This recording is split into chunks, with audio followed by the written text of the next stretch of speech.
Ferrand, sur Europe 1, au cœur de l'histoire. Les vendredis 17 et samedi 18 juin prochains, le château de Chantilly servira de cadre à de très grands feux d'artifice. Et ces feux de Chantilly, c'est le nom du spectacle, ont donné des idées à Franck Ferrand. Bonjour Franck. Bonjour Julia, bonjour à tous. Chantilly, ce sont évidemment les feux d'artifice, nous allons y venir, mais c'est aussi tout le reste. Les anciens jardins des princes de Condé, avec leurs terrasses et leurs pièces d'eau magnifiques, les grandes écuries et le musée vivant du cheval, un vrai bonheur, sans oublier le musée Condé, évidemment, à l'intérieur du château reconstruit pour le duc d'Aumale, un grand legs fondé sur un héritage, lui-même appuyé sur un crime, comme je vais vous le raconter. Eh ben ça promet. N'hésitez pas à nous envoyer vos questions, vos réactions, vos souvenirs et vos idées aussi. Tout cela sur le site internet d'Europe 1 ou sur la page Facebook de l'émission. Une émission qui s'appelle Au cœur de l'histoire avec un petit H, je précise, et je me dis chaque fois que ce nom lui va comme un gant.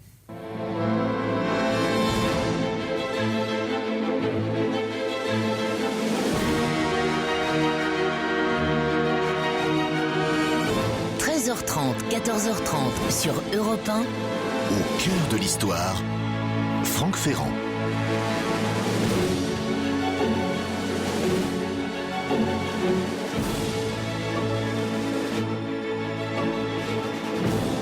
Ce vieux monsieur très digne, la paupière lourde et la barbiche en pointe toute blanche, ce vieux monsieur qui marche à pas compter mais très droit, c'est son Altesse Royale le duc d'Aumale.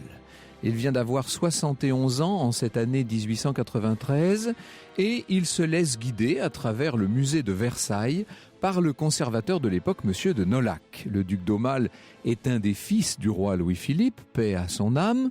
Sa fortune est immense, son domaine de Chantilly mondialement connu. Il est membre des 3 académies, il est très respecté à Paris, mais à la vérité, il est surtout célèbre pour un exploit militaire, accompli un demi-siècle plus tôt, exactement le 16 mai 1843. À cette époque, le tout jeune prince, il avait 21 ans à l'époque, participe avec le grade de maréchal de camp, on dirait nous aujourd'hui général de brigade, il participe à la conquête de l'Algérie quand, à la tête de 500 chasseurs, des cavaliers légers, il s'est rendu maître de la ville nomade, vous savez, une espèce d'énorme campement qui se déplace, cette ville d'un des principaux ennemis de la conquête française en Algérie, l'émir Abdelkader. La prise de la Smala d'Abdelkader, qui sera peinte par Horace Vernet sur une toile gigantesque, le plus grand tableau du monde. Cette prise de la Smala d'Abdelkader, ça constituera par la suite l'attraction principale des salles d'Afrique créées par Louis-Philippe au château de Versailles. Et naturellement, c'est cela que 50 ans plus tard, le vieux prince est venu revoir. Je cède la parole au conservateur de l'époque, à Nolhac. « Quand je recevais le duc d'Aumale à Versailles, écrit-il, je m'arrangeais toujours pour finir la promenade sur les salles d'Afrique, restées intangibles. Le prince s'arrêtait longtemps devant la prise de la Smala d'Abdelkader. Il y contemplait un jeune capitaine à la tête de ses chasseurs d'Afrique, et l'illustre soldat repartait content, assuré du souvenir immortalisé de sa jeunesse et de sa gloire. » Voilà un petit trait assez touchant de la secrète vanité du duc d'Aumale qui par ailleurs était l'homme du monde le mieux élevé. Henri Eugène Philippe Louis d'Orléans était né à Paris le 16 janvier 1822. Il est à ce moment-là le 4e des 5 fils du duc d'Orléans. Il est 3e dans l'ordre... Non, lui est... Alors, c'est le duc d'Orléans qui est 3e. Lui est donc 3 et 4, 7e dans l'ordre de succession au trône. Ce duc d'Orléans, son père, c'est le fils, vous savez, de Philippe Égalité, ce prince révolutionnaire et régicide. Autant dire que chez les Orléans, on protège volontiers les libéraux et qu'on serait favorable à une monarchie constitutionnelle, bourgeoise, à l'anglaise. Le personnage important pour le destin du jeune prince, c'est moins son père, Louis-Philippe d'Orléans, que son parrain. Ce parrain dont il va hériter et qui n'est autre que Louis-Henri de Bourbon, prince de Condé, le dernier des princes de Condé. Je dis le dernier parce que Louis-Henri avait un fils, le jeune duc d'Enghien, mais vous savez que Napoléon a tué le duc d'Enghien en le faisant fusiller dans les fossés du château de Vincennes. Dès lors, le dernier Condé a reporté son affection sur ce filleul Orléans, sur ce petit duc d'Aumale, et vous allez voir dans quelle proportion tout ça va déterminer l'existence du duc d'Aumale. Parce que cette vie bascule tout d'un coup à l'été 1830. Le duc d'Aumale, à ce moment-là, a 8 ans et demi. Et d'un seul coup, là, comme ça, surviennent 2 événements qui transforment sa situation. D'abord, en juillet, c'est la révolution des Trois Glorieuses qui propulse son père sur le trône. Le duc d'Orléans devient roi des Français sous le nom de Louis-Philippe Ier et désormais, le duc d'Aumale sera donc fils de roi. Et puis, dans la foulée, en août, le 27 août, meurt son parrain, qui, en lui léguant une fortune énorme en domaines, en œuvres, en or, fait de lui le plus riche héritier de France à 8 ans et demi. Comment est-il mort, ce prince de Condé ? Eh bien, précisément, c'est là que le bât blesse. Du reste, j'aimerais qu'on s'y attarde un petit moment.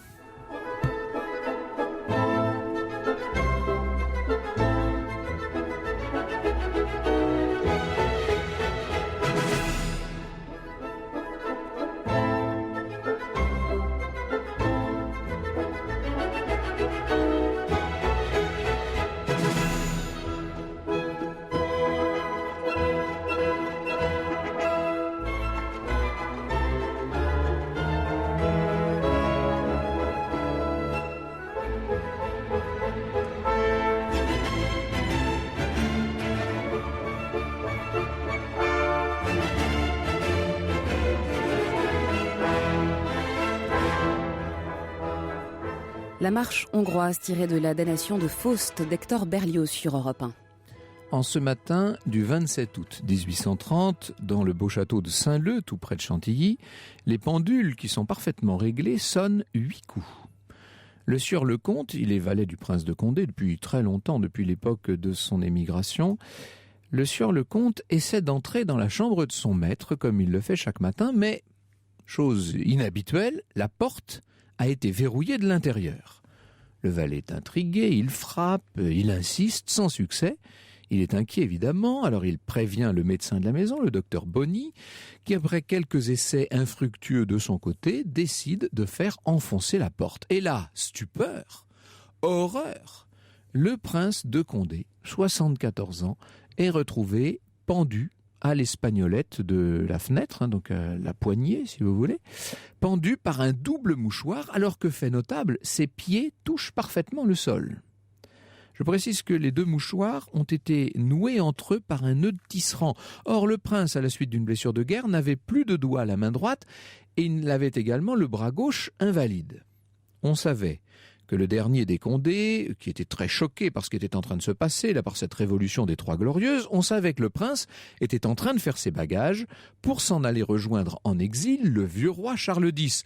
Mais enfin quand même, de là à se suicider, lui qui disait encore 12 jours plus tôt « Seul un lâche se donne lui-même la mort ». Pourtant, pas de doute, la porte de sa chambre était bien verrouillée de l'intérieur. Alors, c'est une énigme de chambre close, cette histoire évidemment. Mettant l'énigme de côté, les enquêteurs dépêchés sur place par le nouveau roi concluent au caractère hautement improbable d'un suicide. Peu importe, leur avis est négligé et le tribunal de Pontoise conclut qu'il n'y a pas lieu de poursuivre. Vous imaginez le scandale. Ça commence à faire pas mal de remous, la rumeur s'amplifie et devant cette rumeur qui gronde, on nomme tout de même un juge d'instruction, monsieur de la Huproie, qui est un magistrat tout à fait intègre. Son enquête sur place va durer 4 mois. Or, la Huproie comprend très vite, au vu des éléments matériels et psychologiques, que la thèse du suicide ne tient pas. Il cherche dès lors des suspects, et des suspects, il en trouve notamment un magnifique, en la personne de la compagne du défunt, une certaine baronne de Feuchères. Au cœur de l'histoire revient dans un instant sur Europe 1. Franck Ferrand sur Europe 1, au cœur de l'histoire. Et dans son récit sur Europe 1, Franck revient sur les circonstances de la mort du dernier prince de Condé. Oui, je fais un petit résumé pour les retardataires. Le dernier prince de Condé, donc le père du duc d'Enghien qui avait été tué sous Napoléon, meurt en 1830. On le retrouve pendu à l'espagnolette de la fenêtre de sa chambre. La chambre est fermée au verrou de l'intérieur, donc on pense, enfin il peut paraître possible qu'il s'est suicidé, sauf qu'énormément de détails matériels sur lesquels je n'ai pas le temps de m'attarder évidemment, laissent entendre que ce suicide a été arrangé et qu'en fait il s'agirait d'un crime maquillé en suicide. Le juge d'instruction envoyé sur place, qui s'appelle Monsieur de la Huproie, commence à se poser des questions et ses doutes se portent, on va dire qu'il a un suspect dans l'esprit et que c'est une courtisane ramenée d'Angleterre par le prince et à laquelle il a fait épouser pour lui donner un statut l'un de ses féaux, le baron de Feuchères. Cette dame s'appelle donc la baronne de Feuchères. En quelques jours, le juge de la Huproie acquiert la conviction que cette femme est coupable. Il établit même comment elle s'y est prise dans le détail avec la complicité de son amant qui est un gendarme. Il découvre aussi le tour de passe-passe assez ingénieux du reste qu'ils ont utilisé. Ils ont pris un grand lacet, etc., qu'ils ont passé à travers, dans l'interstice de la porte pour arriver à fermer le verrou de la chambre depuis l'extérieur. Dès lors, vous pensez que le juge va évidemment en tirer des conclusions, qu'il va faire arrêter Madame de Feuchères. Eh bien, en vérité, c'est pas si simple. Il se trouve que la baronne de Feuchères est assez proche du nouveau couple royal. Ce couple royal qui s'est installé donc sur le trône depuis un mois à la faveur de la Révolution de juillet. On sait par exemple, et la Huproie ne l'ignore pas, que cette baronne de Feuchères a favorisé la désignation du jeune duc d'Aumale comme légataire universel du prince de Condé. On sait que la nouvelle reine, Marie-Amélie, lui en sait gré, elle le lui a du reste écrit par 2 fois. On sait que le nouveau roi Louis-Philippe lui-même s'est adressé à elle 2 jours avant le prétendu suicide et dans des termes qui sont quand même très clairs. « Empêchez, madame, empêchez à tout prix le départ du prince », a écrit le nouveau roi. Or, on sait aussi que le prince en question, Condé, avait l'intention de modifier son testament, probablement en faveur du petit-fils du roi Charles X, parti précipitamment pour l'exil. De là à conclure qu'on a gentiment poussé le vieux prince vers la tombe pour l'empêcher de commettre une indélicatesse en déshéritant son filleul, il n'y a qu'un pas que la justice se refuse absolument à franchir. Le 3 juin 1831, alors que M. de la Huproie s'apprête à renvoyer Mme de Feuchères et son complice devant une cour d'assises, le procureur général s'annonce en personne à son domicile. Et il surprend la famille, il surprend Huproie en train de dîner avec sa femme et sa fille. « Votre rapport ne verra pas le jour », lance le procureur général. « Des raisons d'État s'y opposent. » C'est ainsi, en échange de la nomination de son gendre comme juge tutélaire au tribunal de la Seine, M. de la Huproie est mis à la retraite d'office. Et la chambre d'accusation, dès le lendemain matin, pourra conclure au suicide du dernier prince de Condé. Ouf! Pour la nouvelle famille royale, l'essentiel est sauf, le petit duc d'Aumale va pouvoir hériter tranquillement de l'immense fortune de son parrain, à commencer par un fastueux domaine qui s'appelle Chantilly. Nous allons y venir à ce domaine et vous raconter évidemment toute son histoire depuis que le jeune duc d'Aumale en a hérité. Une révolution en 1830 avait donné la couronne aux Orléans, une autre révolution en 1848 la leur retire. Pour Louis-Philippe et les siens, le temps est venu à leur tour de prendre le chemin de l'exil.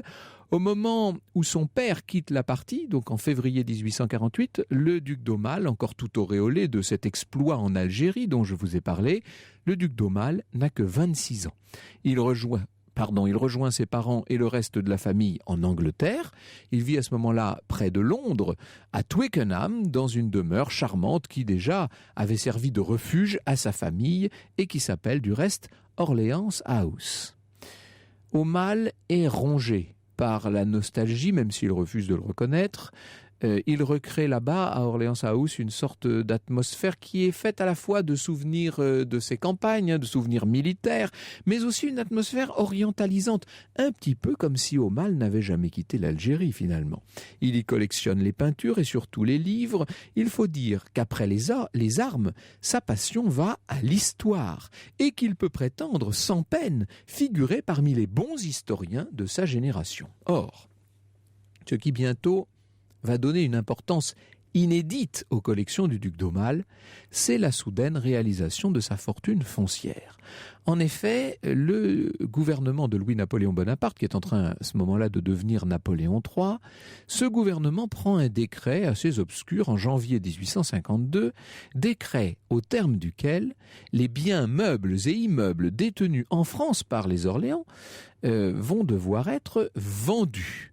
Alors les Orléans, évidemment, à commencer par Aumale, qui du fait de son héritage est de loin le plus riche, les Orléans ont un an tout rond pour vendre tout ça, pour vendre tout ce qu'ils possèdent en territoire français. Le jeune duc s'arrange pour faire racheter Chantilly par des hommes de paille, vous savez, par des prête-noms. Il gardera ça sous la main, mais pour le reste, il n'a pas le choix. Il doit vendre, et ça remplit d'un seul coup ses coffres de millions de francs or, 34 millions de francs or. 1954, c'est une fortune absolument colossale. Dès lors, le soldat, historien et collectionneur va commencer par racheter les collections familiales pour éviter qu'elles ne soient dispersées, et puis il en viendra à des domaines, des domaines de collection qui l'intéressent plus personnellement. Il faut savoir que son père, donc l'ancien roi Louis-Philippe, est mort en 1850 et qu'aussitôt, Aumale a acquis en succession en 1851 la célèbre bibliothèque Standish que le roi avait hérité lui-même d'un grand collectionneur anglais, Frank Hall Standish. Cette bibliothèque, c'est considérable, ça représente 3500 volumes exceptionnels, 3500 volumes dont 250 incunables. Le duc d'Aumale rachète aussi au prince de Salerne, à son beau-père, quelques 72 tableaux majeurs, dont la Madone de Lorette de Raphaël.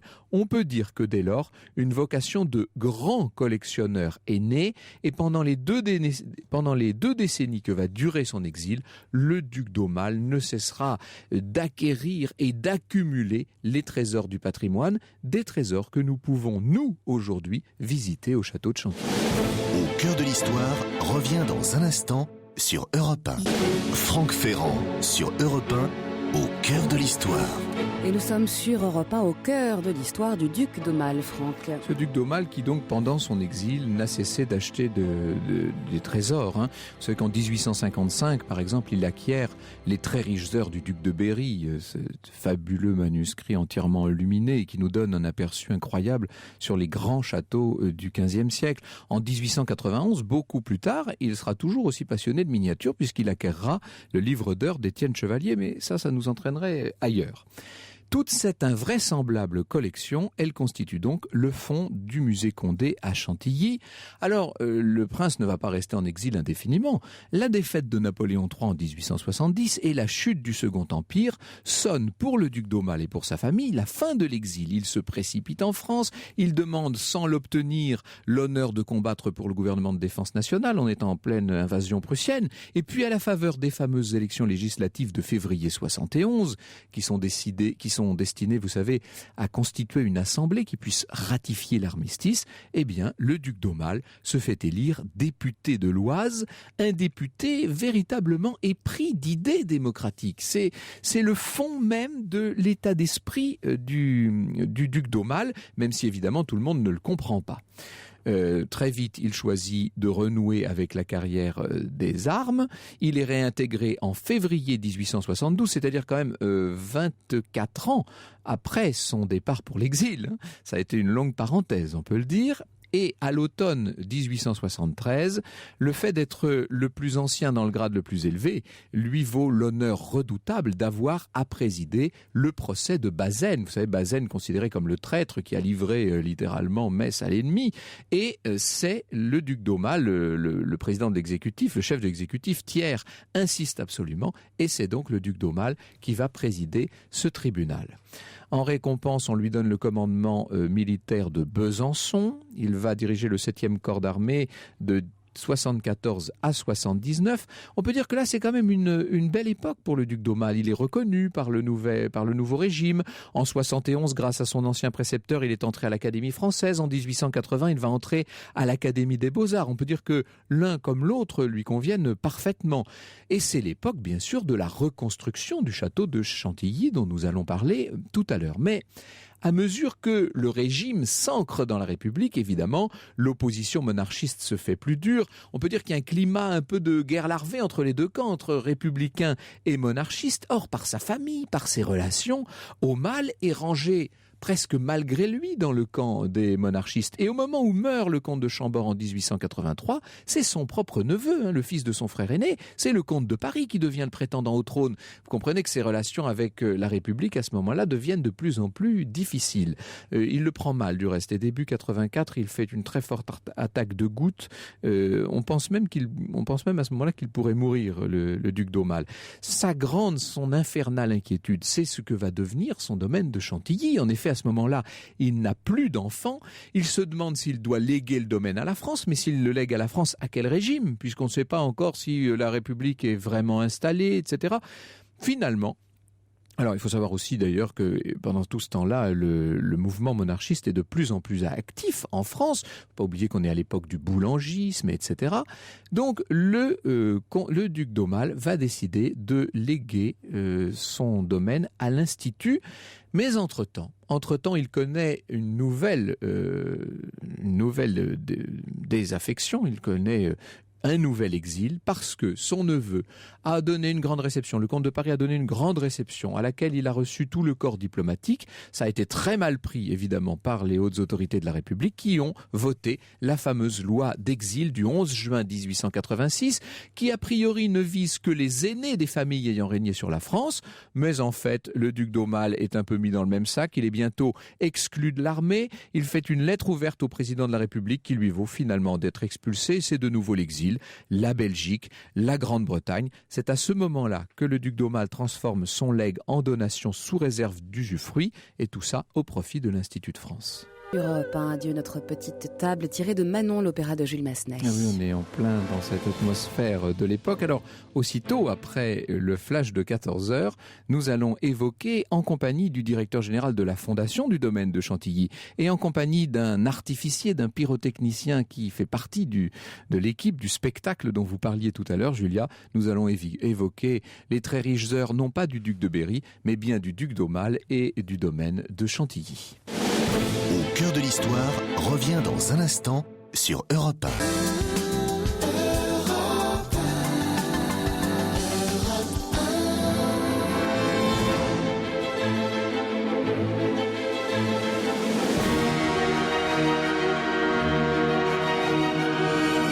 13h30, 14h30 sur Europe 1. Au cœur de l'histoire, Franck Ferrand.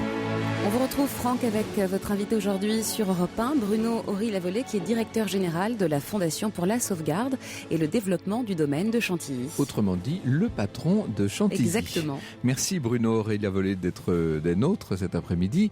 Vous dirigez donc l'ensemble des institutions qui se trouvent là sur le domaine, c'est-à-dire le musée Condé, bien entendu, les grandes écuries des princes de Condé qui sont aujourd'hui le musée vivant du cheval, l'hippodrome aussi ?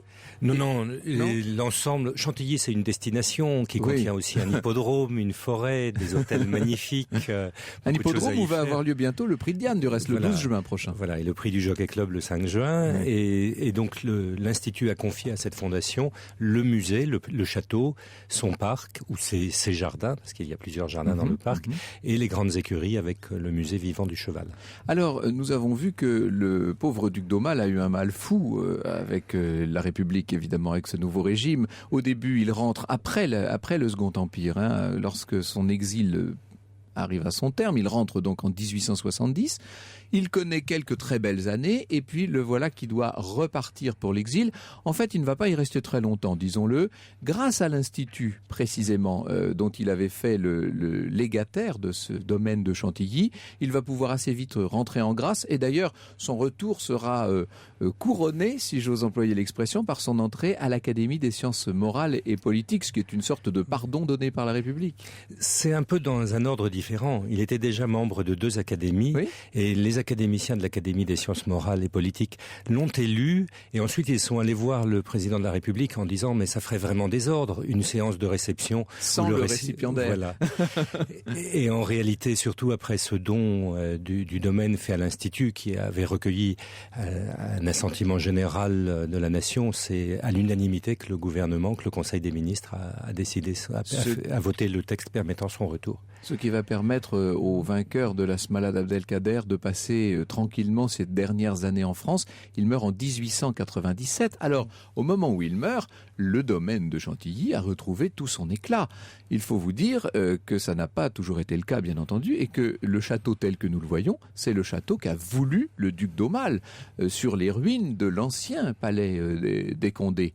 Le premier projet, c'était un projet assez étrange de Duban, hein, si je... Oui, alors faut d'abord dire qu'après la Révolution, c'était en triste état, puisque le grand château des Condés avait été rasé, qu'il ne restait que le petit château Renaissance, et que le parc était à l'abandon, que les parterres, le nôtre, avaient été quasiment supprimés. Donc le château en tant que tel, le bâtiment avait beaucoup souffert de la Révolution, ou en tout cas de la vente. En fait, c'est ça. Oui, c'est ça, et des entrepreneurs avaient vendu les pierres, grâce auxquelles beaucoup de maisons à Chantilly se sont construites. Et donc après, on avait rasé jusqu'au niveau sur lequel avait été construit le château des Condés, qui étaient les soubassements du château médiéval, et avec les tours rondes plongeant dans les douves qui restent encore aujourd'hui celles du château médiéval. Et c'est là-dessus que le duc d'Aumale reconstruit. Alors j'aime beaucoup cette histoire qui est un peu celle de l'histoire de France, où thèse, antithèse, synthèse, où on démolit pour reconstruire quelque chose qui reprend dans le passé. C'est pas par hasard qu'un Orléans a fait cela. Et un amateur d'histoire et de passé, et qui connaissait tellement bien les différents styles du patrimoine. Alors, son architecte, c'est Honoré d'Armay, c'est le... Voilà. Il y a un premier projet avec Duban, puis... Donc, Duban, le grand homme du néo-gothique. Voilà, et puis ça ne débouche pas. Et une rencontre avec Domey, où c'est un peu le coup de foudre, en tout cas là, le sentiment de pleine correspondance entre pourtant ce grand seigneur de famille royale d'un côté, et cet homme d'origine modeste, certes pris de Rome, mais venu du peuple, qui est Domey. C'est une vraie rencontre. Ah, je crois que de 2 personnes qui ne se connaissaient pas avant, sur la recommandation d'un académicien ami du duc d'Aumale. D'où l'aspect un peu particulier de ce château, de Chantilly aujourd'hui, qui n'est pas du tout évidemment un grand château classique comme on serait en droit de l'attendre de la demeure des Condés, et pour cause. C'est plutôt un château qui cite l'architecture Renaissance de différents lieux, dont certains lieux qui avaient appartenu à la famille Montmorency ou aux familles ayant vécu à Chantilly. C'est quand même Domey a vécu la contrainte de respecter le plan triangulaire du château médiéval. Donc il épouse les contours du château médiéval, et surtout Domey a génialement relié le petit château Renaissance qui était sur une île voisine, mais dont on avait comblé la séparation avec la grande île du château médiéval, et la liaison entre les deux, c'est vraiment... oui, c'est parce que c'est une couture qui ne se voit pas. Les jardins ont été rétablis dans leur splendeur à l'époque. Et le duc d'Aumale a notamment reconstruit les parterres le nôtre. Il n'a pas pu reconstruire tout le grand parc des Condés parce qu'il y avait une ville dessus, la ville de Chantilly. Sûr, donc il ne reste à travers la ville. Il y a ce potager des Princes reconstruit par Yves Bien-Aimé qui reconstruit une partie du parc, mais sur une petite surface. Il y a au bout de la ville le pavillon de Mans, qui était le pavillon qui relevait les eaux, mais sur toute une partie du parc, donc ce n'était pas possible. Et puis sur une autre partie, avant le duc d'Aumale, à l'ouest avait été construit un jardin anglais dans le goût de l'époque qu'il a conservé. Et puis évidemment, se découpe sur le ciel de Chantilly cette extraordinaire construction des grandes écuries, qui alors elles sont bien 18e, sont ce qu'il y a de plus monumental au monde dans le genre, on peut le dire. Elles sont réputées les plus grandes écuries du monde, mais ce qui est important, c'est qu'elles sont un temple du cheval. C'est que quand on voit ce bâtiment extraordinaire, finalement, il nous communique ce que le cheval contient d'universel. Le cheval, il relie les temps, les civilisations, les hommes. Encore hier, nous accueillions le Premier ministre coréen et nous l'avons accueilli avec 2 cavalières. Et qu'a fait le Premier ministre? Il est allé tapoter le cou du cheval. Le lien a été fait grâce au cheval. Donc le cheval, c'est quelque chose de sacré et on a construit pour lui un temple. Au cœur de l'histoire revient dans un instant sur Europe 1. Jusqu'à 14h30 sur Europe 1. Plongez au cœur de l'histoire. Air de trompette, timbales et hautbois signé Lully, Franck sur Europe 1. Mais oui, c'est la fête, c'est Chantilly. On est véritablement là sur dans des lieux qui ont toujours été voués à la fête. Et donc, vous l'avez dit tout à l'heure, Julia, les 17 et 18 juin prochains, c'est très bientôt là maintenant, vont avoir lieu les Feux de Chantilly. C'est sous-titré Duel pyrotechnique parce que l'idée est tout à fait excellente. On a pris 2 très grands artificiers que sont Joseph Couturier et Fabrice Soulier et on leur a demandé en quelque sorte de faire un duel, de montrer ce qu'ils pouvaient faire de plus fort. Vous imaginez ce que ça peut donner. Et il se trouve que Fabrice Soulier est avec nous. Merci beaucoup d'être venu nous lever un coin du voile sur ce que vous allez faire donc au cours de ces 2 soirées. Ah ben c'est un vrai challenge que j'ai proposé à Joseph Couturier de changer nos casquettes de confrères en tenue de duelliste pour montrer notre savoir-faire. L'idée est de proposer un spectacle vraiment ambitieux au cours duquel chacun va pouvoir présenter sa propre manière de faire, sa signature avec des choix avec j'imagine des choses extrêmement nouvelles. Vous avez dû aller dans ce qui se fait de plus singulier, de plus neuf en matière de pyrotechnie. Nous avons poussé nos limites plus loin qu'à nos habitudes. Là, nous nous orientons vraiment vers un spectacle très ambitieux. Tout d'abord, en installant le feu d'artifice au cœur du public.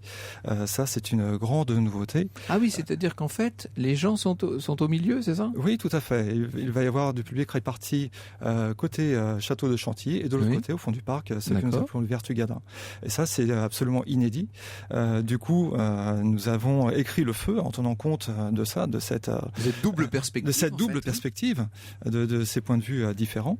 Et du coup, on a essayé d'avoir une cohérence tout le long du spectacle pour que celui-ci soit appréciable d'un côté comme de l'autre. Et ça va donner, j'imagine, lieu à une émulation entre vous deux. Ah oui. Vous savez déjà ce que votre concurrent, si je puis dire, ou partenaire réserve ? Ah, pas tout. Nous avons gardé quelques bottes secrètes.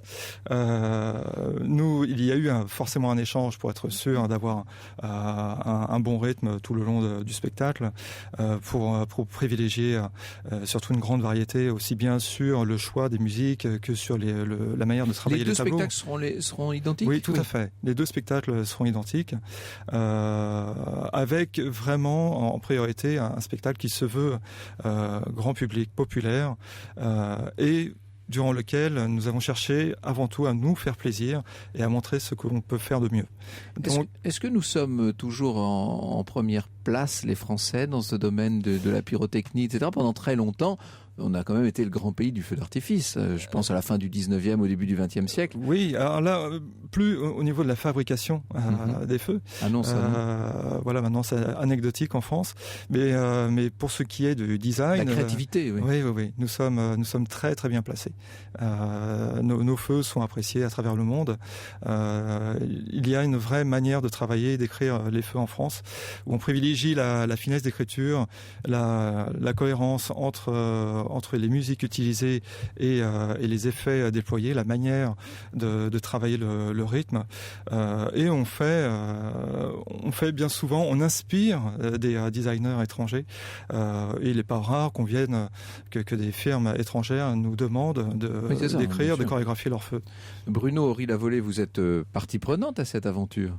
Nous le sommes à plein parce que voilà, une fête comme celle de ces 2 soirs, 17 et 18 juin, c'est une fête où le château de Chantilly est dans sa splendeur, où il vit comme il doit vivre, ce parc immense. Il est fait, d'ailleurs, c'est ce qu'on voit sur toutes les gravures anciennes, il y a beaucoup de monde, il est fait pour les fêtes, il est fait pour ces rendez-vous un peu magiques, il est fait pour mélanger les arts, comme ce sera le cas. Le feu d'artifice mélange la musique et la pyrotechnie, et ici elle se mélange au reflet sur l'eau des jardins et à la vision du château et à tous les autres plaisirs qui ponctueront. Le parc et le domaine de Chantilly sont faits pour le feu d'artifice. Est-ce que votre feu d'artifice est fait pour Chantilly? Vous l'avez adapté à l'esprit des lieux? C'est un point de départ, avoir absolument le site en tête pour savoir comment le mettre en valeur. C'est l'écrin du feu, en gros, et notre l'objectif est d'utiliser cette scène naturelle, de la mettre en valeur. Le décor est déjà planté, nous n'avons qu'à placer nos effets. Effectivement, en jouant avec les reflets, c'est une première approche, ça peut être une première possibilité, mais nous avons également une ouverture monumentale. À travailler le feu d'artifice, une ouverture de 300 mètres, ça pose des choses, c'est pas rien. Les feux de Chantilly, c'est le 17 et le 18 juin, donc dans le domaine de Chantilly. Au cœur de l'histoire revient dans un instant sur Europe 1.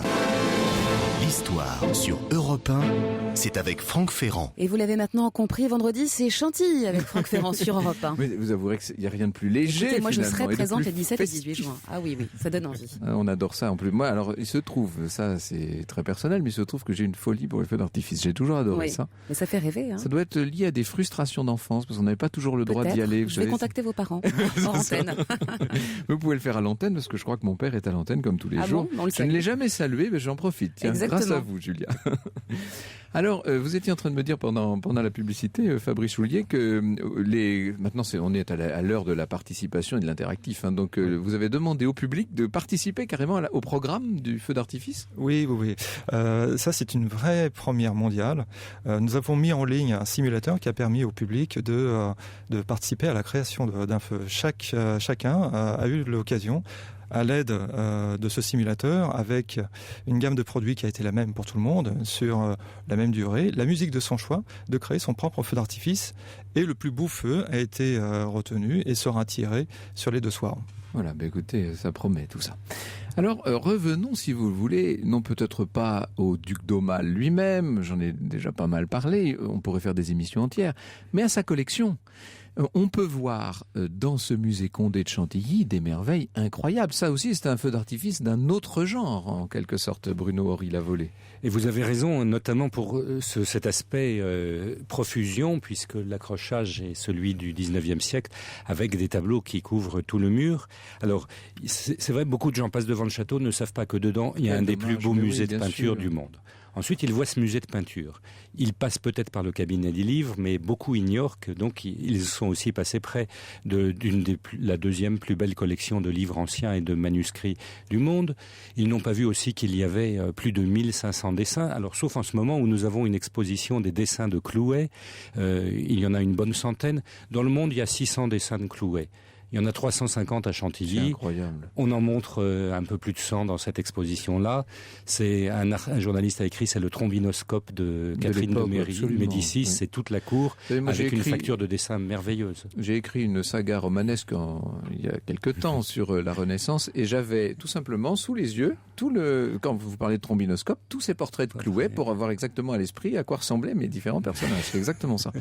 Alors, le mécène d'aujourd'hui ne s'appelle plus duc d'Aumale, c'est l'Agacan, en fait. C'est le prince Agacan, son Altesse l'Agacan, qui, en effet, depuis 2005, fin 2005, est le président de la fondation que je dirige, car même lorsque il a été sollicité pour être le mécène de la restauration du château de Chantilly, il a dit d'accord, et je crois qu'aujourd'hui, il est probablement le plus gros mécène de France. Quel mécène a apporté 40 millions d'euros à un monument au cours des dernières années en France, en étant suivi et accompagné par l'État, la région et le Conseil général, à hauteur presque égale. C'est faramineux comme aide. Le château de Chantilly en avait besoin.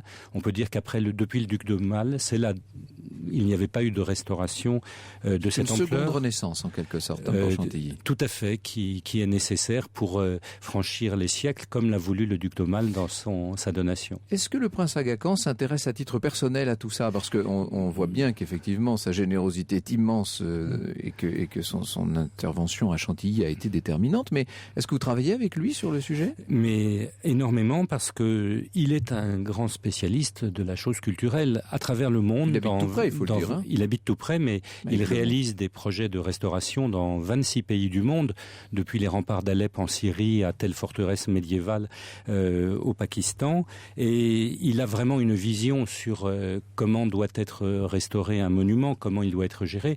Il a aussi créé un des plus grands prix d'architecture du monde. Il sait ce que c'est. Et donc, il nous consacre de l'attention, du temps, et il apporte une vision. Et cette vision, c'est l'idée que la restauration patrimoniale doit être aussi au service d'un projet économique qui engendrera les revenus grâce auxquels... Pour le rendre autonome, en quelque sorte, hein, c'est ça. Créer une machine qui pourra franchir le temps parce qu'elle est productive elle-même des moyens de ces restaurations futures. Mais le projet économique en question, il est fondé sur les visiteurs ? Alors bien sûr qu'il est fondé sur les visiteurs, mais il est aussi dépendant de chaque... Je pose la question avec une pointe d'inquiétude parce que il me semble que une des grandes difficultés qu'auront à gérer les sites patrimoniaux dans un immédiat avenir, c'est l'afflux de masse quasiment ingérable de visiteurs. À Chantilly, nous avons encore beaucoup de la marche. Oui.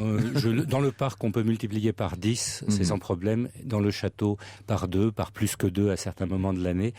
Mais je prends l'exemple de la maison de Sylvie. Donc c'est notre Trianon. Ce que c'est. Oui, voilà, c'est un pavillon, en fait, une fabrique, mais une grande fabrique. C'est vraiment comme notre Trianon au bout de l'étang de Sylvie.